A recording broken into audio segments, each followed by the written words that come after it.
Thank you so much for coming here today. Thank you for having me. That's great. I'm really, really delighted. Nice.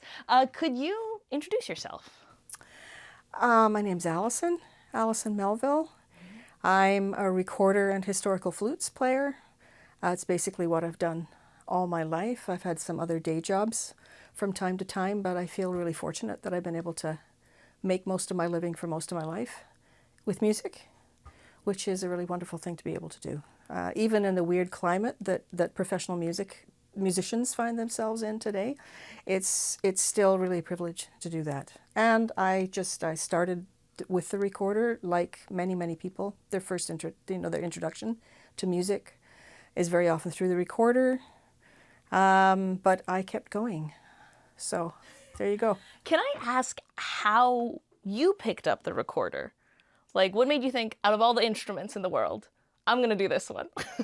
Well, it's funny. It's like, I think for a lot of people, it's kind of not that you choose it, but that you're in school and a teacher says, okay, we're going to be doing music classes this year and this is what we're doing it on, right?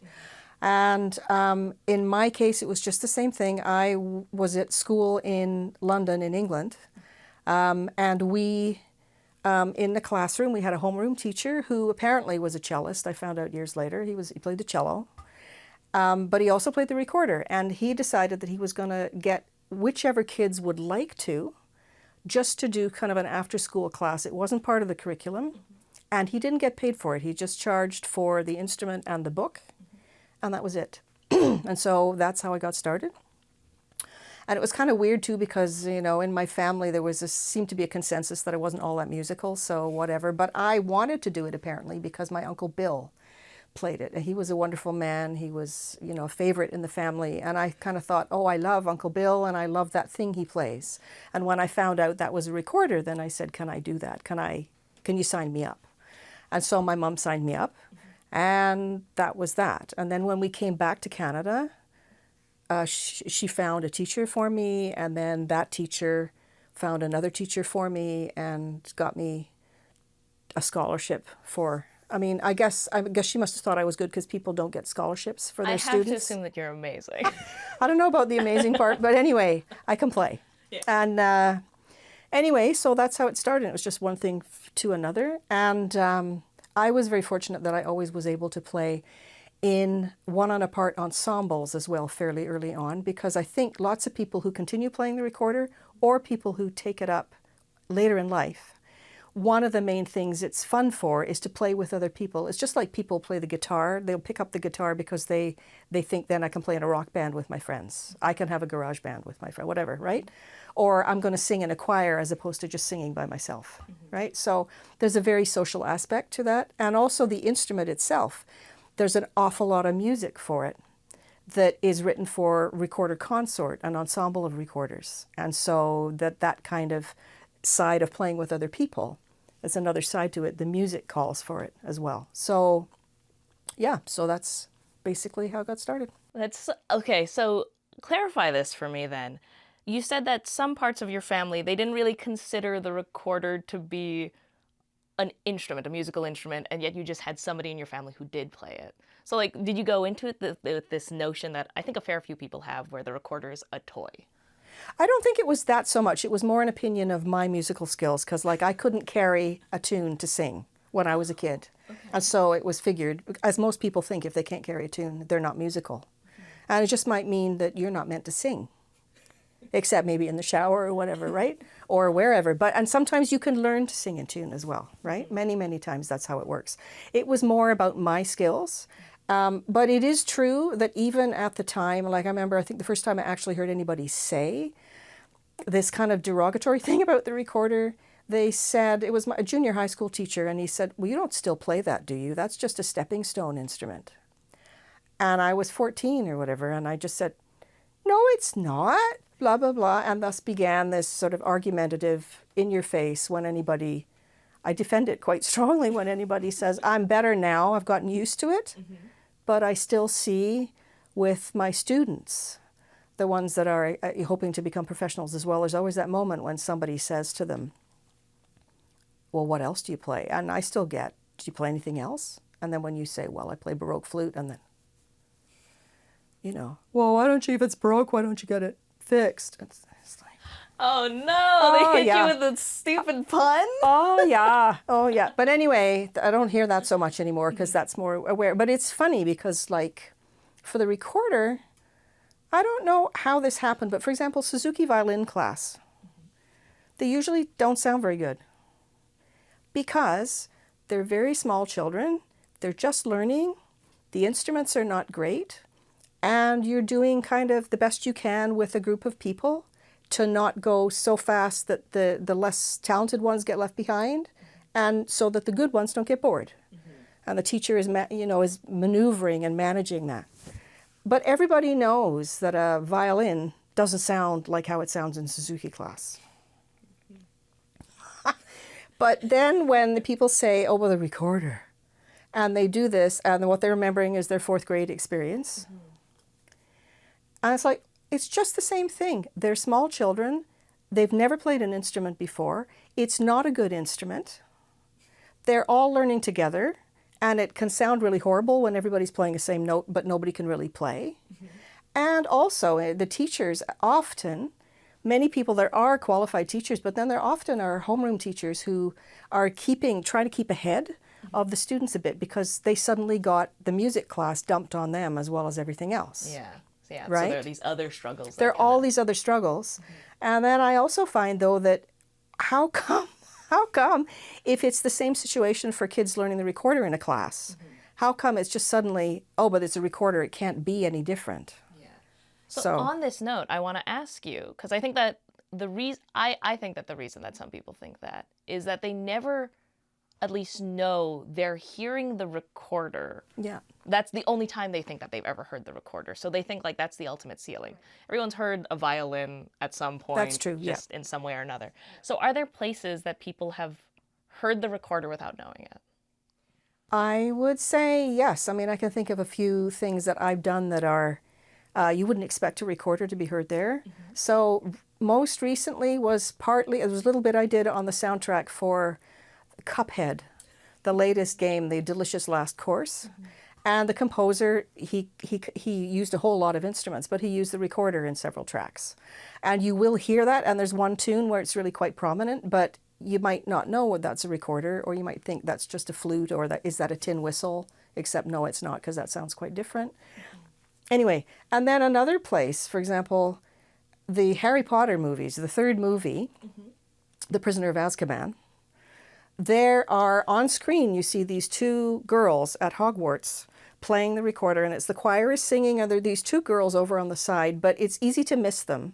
But they are playing the recorder, and when you play, I've done it with the Toronto Symphony and with Sinfonia London, that when you do a live-to-projection performance where the movie is aired and there's a real orchestra playing there, they need recorder players for that, or else they need flute players who actually can play the recorder as well. And so there's a place where people don't realize that that's it. And even on screen, when you see it go by, unless you're really looking, it's easy to miss. And they sound like recorders to me, but I guess to a lot of people, they wouldn't. Yeah. And especially if you can't see them, you know. But yeah, I think that is so interesting where it's like people will just attribute it to a different woodwind instrument because they're like, oh no, that can't possibly be this piece of plastic I played. Yeah. But it's them reducing the instrument down into something that it doesn't deserve. It deserves better. Exactly. Well, it's also just that they don't know what else is out there, right? Like they don't know, well, it's not just a plastic instrument. For example, there are different sizes of instrument, and there are different materials they're made out of. And any professional most of the time is playing a wooden one, and not just one that somebody made in the garage, but one that a craftsman who really has trained a long time to be able to make these beautiful things will make one like that. And that's what people are playing. And sometimes because a better instrument sounds better, and if it's a really knowledgeable player, a skilled player, then some people will think it's a flute. And unless they see it's a recorder with the sound coming out of it, they'll sort of say, oh, that can't possibly be a recorder. So then let's dissuade some of these notions. I know that you have a couple of recorders with you. I'd love to know, as you pick them up and show them to us, talk about how its shape and form and material kind of influences the way it sounds. Okay. The one people usually start with is this one. This is the most familiar, especially if you started as a kid. And it's a soprano recorder. right? Or in England, it's a descant recorder. But the ones that people usually play in school, I have a slightly fancier one here. This is a plastic Yamaha in translucent blue. And it's very handy because you can also give a science lesson at the same time as playing, because on a translucent instrument, you can see the condensation happening. Like when you blow warm air through a wind instrument, Oh, of course, there's moisture. It's like blowing on a window. that's kind of gross. Right? I'm not going to It lie. is kind of gross, but it's only condensation. It's not spit.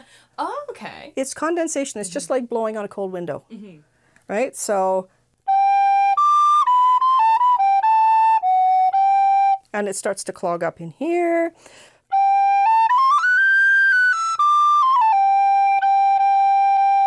So you learn, but this is just your little plastic thing. And then you have, this one's a wooden thing. This one's a wooden recorder.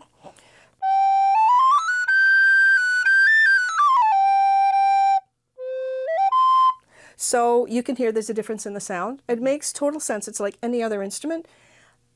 The material it's made of affects how it sounds, and different woods sound different too. And also players will choose, they like, like a grenadilla, a really dark hardwood, whereas some people like a fruit wood. And it's just the way it sounds, if it's more mellow or more direct, more penetrating. And it depends on what kind of music you're playing. Because if you're playing, let's say we did a piece recently, my partner and I, where it was 2 recorders, 2 trombones, double bass, cello, violin, piano, and percussion. So with that one, if it's a really dense wood, it's going to cut through the sound world a bit more and give the recorders more of a fighting chance, because we're not loud. Unless there are like 40 of you in a room playing a high note on this. Yeah. And then you also have other ones just to demonstrate how looks can be deceiving. So you have this. I got this at a truck stop in Tokyo, outside of Tokyo. And it's very pretty with the purple with the little sparkles in it. But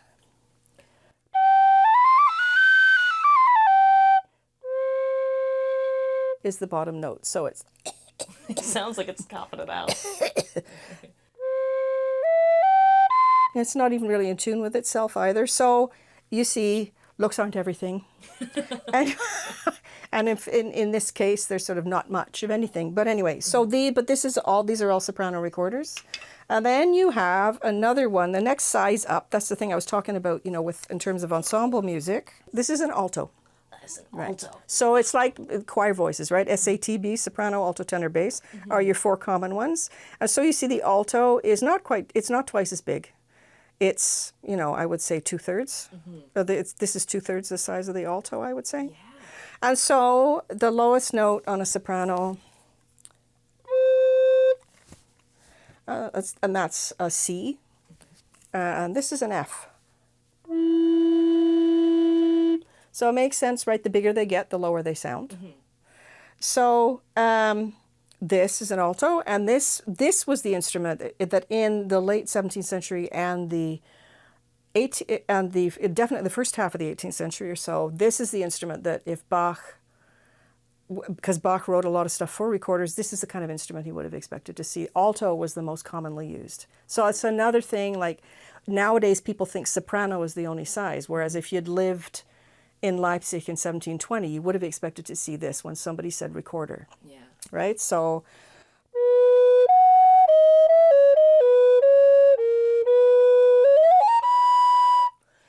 there's a whole different sound world, and the lower you get, the nicer people think it sounds.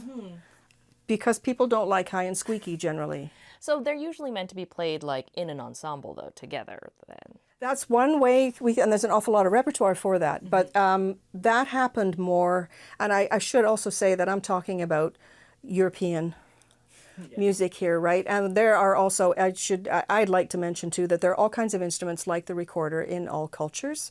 It's a member of the flute family. It's got this kind of a windway. It's got what we call a fipple here, where it sort of slits the sound. You blow the air into it. Half the air goes nowhere, half the air goes into the instrument. And so it's just what we call an end blown or a duct flute, right? And then you have, as opposed to cross blown flutes, like you see in the orchestra today. But all all cultures have this kind of a flute where you have a pipe with holes in it. You bore a hole down the middle, you put the holes in, and then you blow in one end. And you usually have to sort of plug up one end so that you've got the stopped pipe.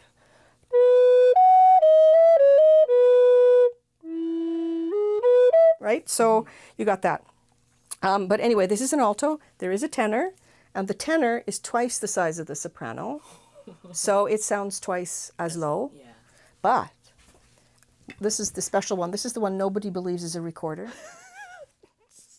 No, that's a bassoon. No, it's not.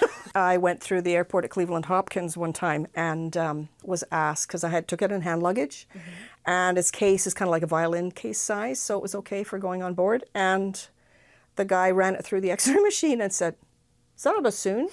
And I was really impressed that he knew it could be a bassoon. And I said, "Well, no, it's not his bass recorder." And then he said to me, "Oh, you play Renaissance music," which was even bigger shock. That This person knew what they were talking about. wow. And it just goes to show you, you should never assume anything, right? So, because lots of times people just say, "What's that?" At the airport, right? But anyway, so this is twice as big as an alto, and I will attempt to show you.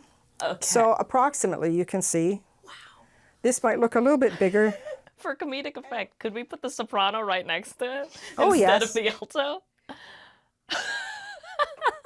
That's delightful. This is like the pipsqueak, right? This is totally, and this is not the smallest one either. There are two instruments, two recorders smaller than this. Yes, and the last one, the smallest one, is not an indoor instrument, really. Like, I had to do a gig on it and I had to wear hearing protection because it's so high-pitched. it's so high pitched. And also, the higher they are, the louder they are. Oh. So this tiny one was like super loud, whereas this one, this bass,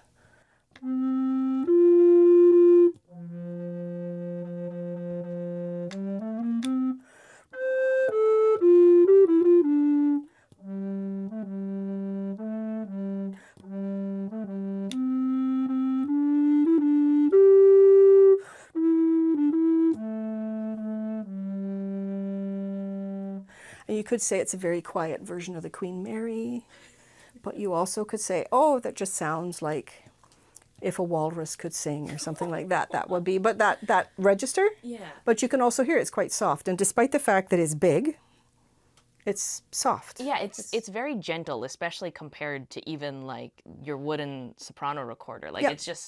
it feels like it's just like a peaceful day. Exactly. Yeah, it's just, and you see that you got keys. That's the other thing people like to ask about.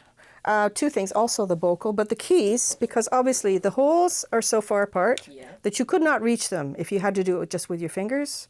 So you got the thumb hole in the back, 1, 2, and this key operates, this key operates, closes the hole down here. Okay. And then this key closes the hole up there. That one doesn't need a key. That one doesn't need a key. And here, Oh, there's a secret one on the bottom. there's a secret one on the bottom, right? This is the bottom end. And it's just, That's it's a finger workout. that's a bit of finger workout, yeah. And you do have to be careful you're not like grabbing too hard, working too hard. And the vocal is just, you can also, you see some bass recorders where they just blow directly. There's an opening in here. You can just take the cap off and blow directly into it. I like it this way because the vocal, like you see on bassoons as well, you see it. And English horns, I think you see them. But it just means it's easier to reach. If I Yeah. played the top of it, I would constantly be like Could this. we so. see underneath that cap Yeah, there? so let me just take this off. Let's see if I can get this off It easily. looks a little bit like a massive pepper grinder. It does. And Renaissance instruments, I have to say, they look a little bit like pepper grinders. They look more like that. So here is, there's where the air it's just actually a goes very in. tiny Yeah. slot. Yeah. Oh, wow. So I could, I could turn it around and just play that way.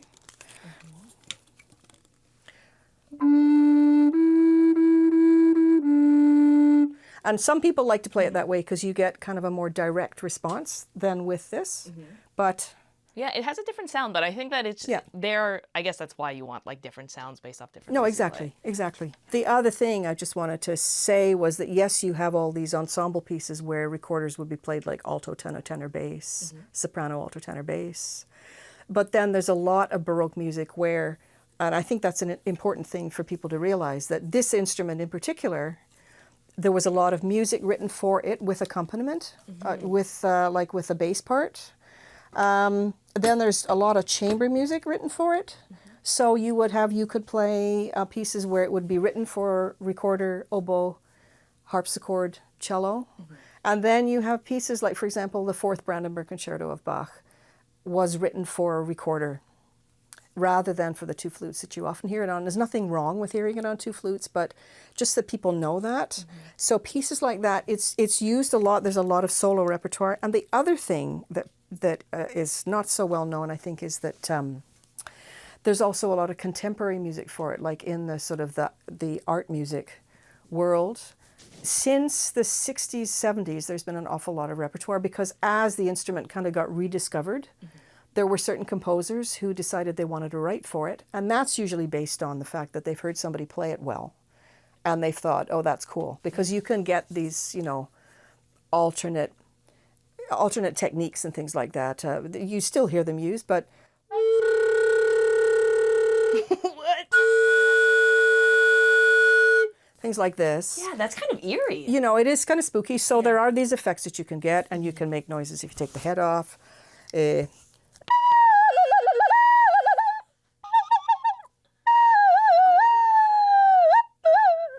How does the recorder differ from a flute, I guess, is the question. Like, do you play it differently? Are historical flutes very different? Like, Yeah. because I know that the sound for a layperson is very similar. But in terms of how you play it, what do you think is the big difference? Well, I think I think it's harder to hear a difference between a historical instrument and a modern instrument as far as recorder is concerned. With flutes, it's different but again, it's about what it's made out of because most modern flute players play instruments that are made of metal, some kind of precious metal. And sometimes they even have head joints in wood. But a lot of time, the rest of the instrument is gold, silver, platinum. And yet the earlier flutes are all wood, so you get this kind of quality. It's a woody sound, it's a quieter sound, it's a more, I don't want to say thoughtful, it's just kind of a little bit more reflective sound somehow I think on wooden instruments. And I always like to remember what used to be a tree. And trees are living things, and I don't know, and I don't want to sound like I'm an Ent fan or something like this. I think that was a cool character, but you know what I mean. It's just it's an organic substance as opposed to plastic or metal. And I mean, you could even say metal is organic as well, but it's a whole different thing. Yeah, there's something about wood where it still evolves over time. Like a wooden instrument will change more than a piece of metal or a piece of plastic. Yeah, exactly. Yeah. But yeah. That's amazing, and I think that's a really good thing to keep in mind. And I cannot wait to hear you play. I'm so excited. So this first little excerpt is first couple of sections of a gavotte by Johann Sebastian Bach. It was not originally written for the recorder, but it works pretty well on it, and like most of Bach's music, it works pretty much on anything. So you might recognize it, you might not. Anyway, here it is.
He's great. He's great. He's one of these, there's a reason that he's so famous. And it's funny because he was considered a bit old-fashioned towards the end of his life. But he somehow, I don't know what it is, because it's kind of complicated music. But I don't know. And when you play, like if you do a school show, and kids, well, they love Bach somehow. And even if they've never heard him, it's just kind of like this awareness of, I don't know. And he's just one of many great Yeah, I guess musicians, they right? But became legends for a reason. Like they are yeah, just exactly. Yeah. there's just something innate about certain composers where it's just like, oh, I understand something special's happening here. Yeah, yeah. I don't know what, but it feels like the feel of it, right? Just Yeah, somehow. yeah. I think that something that was very emphasized in Baroque music, wasn't it? Where it was like an emphasis on each piece conveying like a very specific emotion. That's it. That's kind of focuses. Yeah, and when you play it, you think about what's being said here, and it's not like there's sometimes a storyline as well you could come up with, but basically, is this melancholy? Is this cheerful? Is this serious? Is this various things? And of So course, what was going through your head when you played that piece? what was going through my head, to be completely honest, was I hope this goes okay. Because you always, I mean, because I have not warmed up right away. So, but yeah, what was going through my head is just enjoy it, have fun with it, and be glad you get to play the Bach, right? No, it's true. No, and it's fun, and there's a lot more of that piece. It gets a bit more complicated as it goes on. But no. How long have you been playing the recorder? Well, I have been playing since I was 8. And that was a very long time ago. That was many decades ago. So yeah, no, it's and the funny thing is too that for me it's the recorders. It's not the only instrument I play, but it's really I feel like it's mostly the instrument that is my voice the most for me personally. And I remember seeing an interview with a very famous player. His name was Frans Bruggen, and he's dead now, but he was from Holland. And he was asked about the recorder and why do you play it? Why do you think other people play it? And some people drop it and some people stick with it. He talked about the fact that he thinks it has a particular character, like every other instrument. There's a kind of a character, and if the character matches your character somehow, then that's why you would find meaning in playing it. And so, for example, if the saxophone would have a very different character, and again, saxophone, classical sax as opposed to jazz sax is different, obviously, and many different ways of playing the saxophone in both worlds. So people find their own voice within that world. But, Can I ask you to be vulnerable for a Yeah, second? And what is it about the recorder, its character, that resonates most with you? I think it is something to do with, I mean, as Frans Bruggen said, he said something about it's a very specific instrument. It has a kind of a rigidity about it. And it also has a kind of it needs to be just right. It does need to be just right. You can't, and it has its limits. Every instrument has their limits, but you're kind of playing, you think maybe with the recorder, maybe the box is just a little bit smaller. And somehow, It's a little bit smaller. just a little bit smaller, right, than the trombone or something, except our repertoire is wider than the trombones. But anyway, so that box is a little bit smaller than usual. And if that fits who you are, how you grew up with, and the personal path, it's kind of like what you're working on in your life, it matches up. I would say for me, it kind of matches up with that. And yeah, it's just that kind of thing where I've been worried for a very long time when I was a child about, do the right thing, don't get in trouble, that kind of thing. So I think in a way, this instrument that you have to be, it's a pretty relatively narrow parameters in some respects of the playing. And then how do you find a way of getting out of those parameters? Like as a person, you recognize you've been programmed a certain way and you can work on it a certain amount, but you cannot just throw everything out. It's not possible psychologically for us to throw out everything of who we are. So, but you try, you work, you keep peeling the onion, right? And then so you do the same thing when you're playing. And so you find more ways, whether it's different kinds of music to play, different kinds of people to play with who challenge your assumptions, who help you grow. Yeah. So it's that kind of a thing, I would say, yeah. Thank you. Just thank you for saying that. I've never thought of the recorder, because everyone's aware of the recorder's quote unquote limitations. The fact that like its simplicity was what helped it become an instrument, what also kind of like drove it away as like music became more dynamic.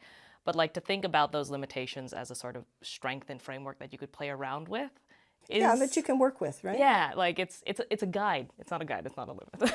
Yeah, but it's also like if that's the guide that is good for you, right? Like there's no such thing as a teacher who can reach everybody in their classroom, right?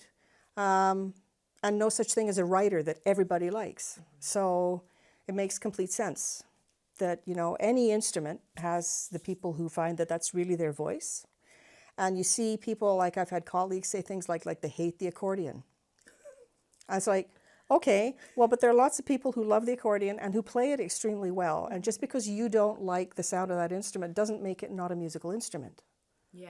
right? Yeah. You don't like that person, but that doesn't make them not a person, right? Very So how can you say it is a musical instrument? You don't have to listen to it if you don't like it. But if you love it, you can listen to it. And if you could even want to play it, then you could play it. And particularly, I found like in Toronto, you could find a teacher for practically any instrument on the face of the earth. In this city, we have this fantastic resource of people from all over. You want to learn to play the kora, there's probably somebody who could teach you the kora. You want to play bansuri, there's somebody who can teach you that. Yeah. Right? And you want to play the recorder, there are people who can teach you that too. You know, so It is a very cool gift to realize just how much music exists out there and how many Yes. instruments can play them. yeah. Now, I would like to try and play something for you, Alison. I've been looking forward to this. You shouldn't have, Alison. You shouldn't have. Alison, have you heard of recorder karate? I have, when I saw this, I thought, oh, I think I've heard of this. Like, so you have to tell me about it. So there was this way that recorder was taught in a lot of like North American elementary schools, where I guess it was just riding this wave of karate being a sport and like the belt system that they created recorder karate, which is a set of 9 songs, Right, each okay. associated with a belt. Not usually a full-sized belt, usually a little ribbon you tie at the end of your Right, yeah, recorder to signify progress. I never got my black belt in recorder karate, which is actually what drove me to make this video. Okay. So I'm going to ask you to be the final judge and decide if I am deserving of a black belt. Black belt, okay. In recorder karate. And this is a belt that I bought off Amazon. Oh, no kidding. Yeah, it's just a full out, like straight up a karate belt. Yes, okay. Yeah. Wow, yes, okay. But yes, so if you could do me the honor of listening to me play Ode to Joy, yes. and then let me know if you think I deserve that. Yes, I will. Okay, I'll be delighted. Mind you, it's for 4th graders. Don't judge too harshly. First off, what do you think of my recorder? Well, I think your recorder looks like a pretty good one for a school model, right? Like, I mean, sometimes people say, oh, it's plastic, it must be bad. But it's not. There are lots of good plastic ones out there. And it's actually in pretty good shape considering it was a while since you played it in school, right? You have a little chip there. There's a lot of chip marks on the mouth. Well, that indicates it was played and possibly dropped. A lot. But that means you were using it, right? And sometimes when they look pristine, it means, oh, this person never actually practiced. They took it home but never did anything with it. So, Okay. I guess it's time. There's no time like the present. I'm gonna stop stalling. Okay. I've been so bad at breathing, Alison. I've just been losing my breath the entire time. It's fine. It's good. Okay.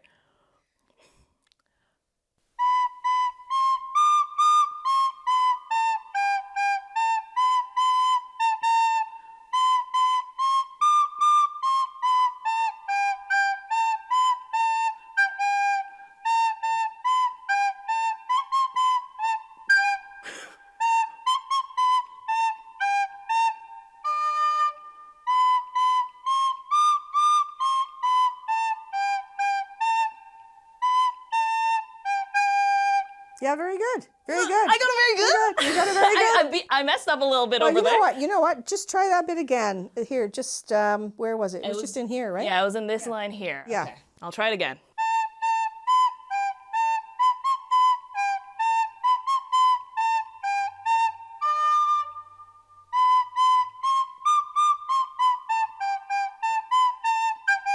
Yes, okay. So my decision, I got it? yes, you did. Of course you did. Thank you! Oh, okay. Oh, good for you. Could I ask you how you would play that? Well, I was just going to say a couple of things we could Okay. look at How could together. we maybe improve this? So yes. Oh wait, I'm gonna wear it. I'm gonna do something put it very, on. very silly here. Could you hold that for me? Thank you. Today's the day I learned that I don't know how to tie a karate band. Yeah, there we go. Ta-da! There you go. Perfect. How can I improve? So, well, one thing is that speaking of the breathing thing, right? And I think this is one really great thing about playing any kind of a wind instrument. Anybody's wondering about it, it's because it's a way to sort of calm yourself down as well when you connect with the breath stuff. So just make sure when you start, and people don't talk about this when you're in a classroom, right? But take a breath, take a really good breath before you start, because often you'll see, especially when children are playing, right? And they didn't breathe before they start. And that was me. I was the child. Because if you breathe, like you go 1, 2, 3, and if you take a breath, Okay. like consciously take it in, and it's not like you have to like this, no, but just in more consciously. Let's just try that.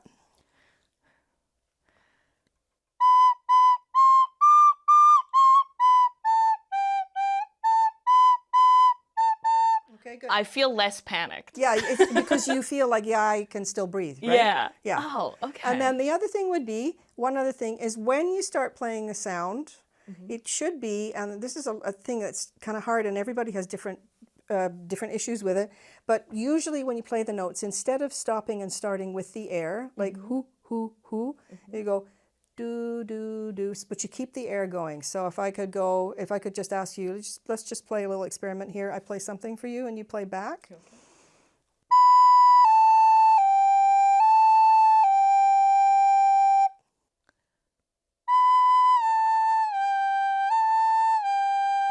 So that's all in one breath, right? Okay. So then if I was going to tongue it, if I was going to try and play them separately, I could go do, do, do. The blowing stays the same.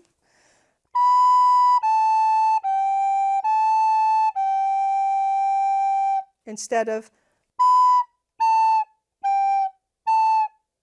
right?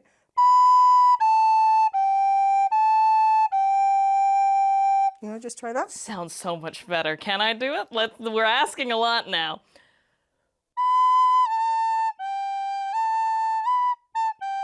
I got That's the idea. And then just say, so play me a B and just go do, do, do. That's it. Wait, so just go do. Do, do, do. That's good. And it's funny if you've always played one way and somebody's asking you to make a change, right? So I'll go do. It's like singing and going la la. There you go. It's better. Oh! Oh! This is crazy. It's just like singing. If you think like singing, Yeah. if somebody's going to sing the Ode to Joy, they wouldn't go right? I mean, sorry. Try me. I bet you wouldn't. I bet you would not. You would not. Anyway, so that, if you're at the beginning,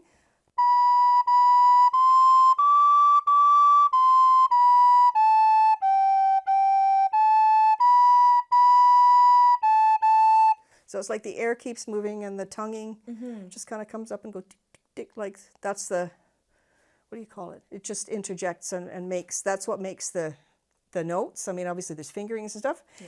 And then the other thing, it's just down here. Yeah. You don't have a low note. You don't have a low note anywhere. It's kind of unfair that there's that one. I just panic every time I reach that. Well, note. you know what you can do is if you keep your fingers like a little bit over the Oh, hole you just instead of hover? over here. Hover. Yeah, because I was just like. Yeah. And you see, if you're down here, then you have to lift them up and put them over. And the odds, you did really well, I have to say, because lots of times it's a crapshoot. You put the thing over and it's like, oh, that's not a D. No, you know. But yeah, so. And it's not too far, but far enough away you're not going to shade. So just try that. You can maybe have a G and a D.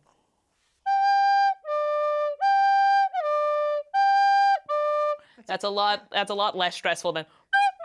Yeah, that's it. That's right. Yeah, that's good. Amazing. I'd Well, love it to is. hear you Yeah. play. You want me to play this? Let's Okay. swap positions. Swap positions. Okay. All right. My regards to Beethoven. Okay, here we go.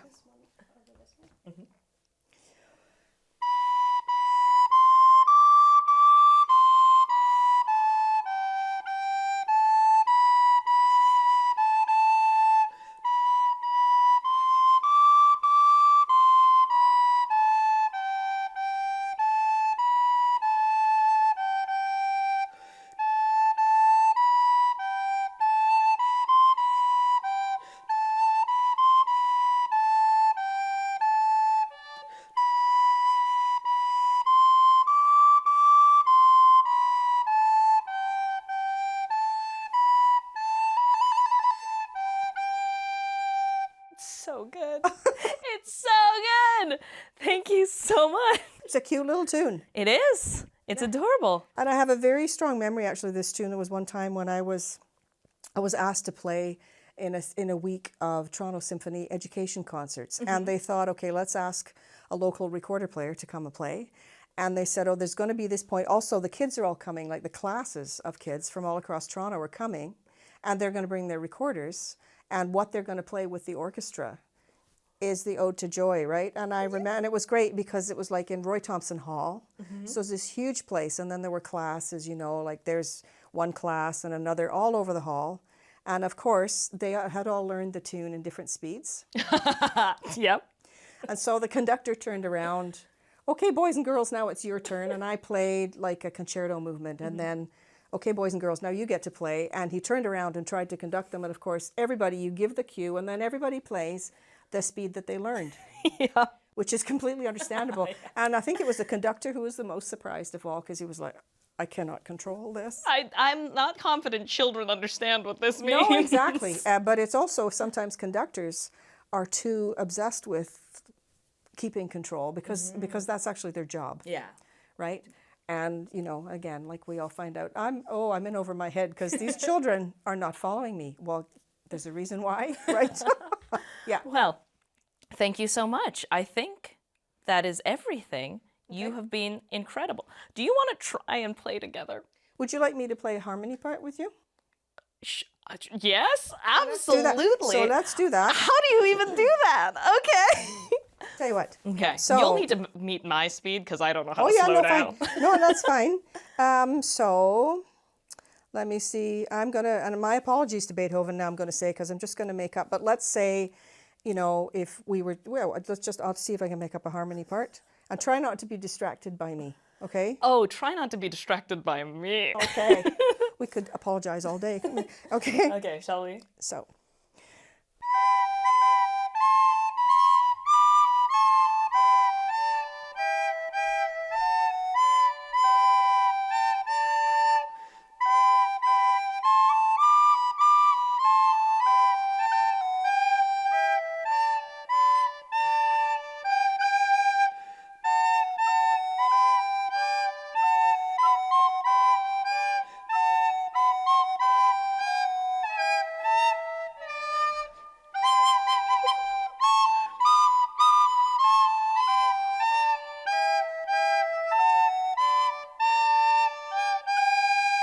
Oops. No, that was. There were moments there. Well, there were moments where I beefed it, but there were moments where I was just like, "This is fun." No, this is fun. Like it is fun to play together. Yeah. We could. Yeah, it was two very different instruments as well. So, and we didn't sort of tune before we started, but it still worked pretty well. I think thought. that was amazing, and it. And you did a very good job of not getting distracted, because sometimes when you hear another, you know, you're playing one note, you hear one next to you. It's easy to be distracted. It's really easy. Yeah. Well, thank you so much for showing me not only the incredible works that are possible with the recorder, but also letting me experience the joy of playing recorder with somebody again. This was so much fun. Good. Thank Good. you. Well, you're welcome, and I thank would you hug for having you, me. but I'm very sweaty, so it was Yes, nice. I'm sure. Nice to see you. Thank you for having me, and it's been great to talk to you and promote the recorder. Amazing. Thank you. Okay, I think we can cut on everything. Woo! This was amazing.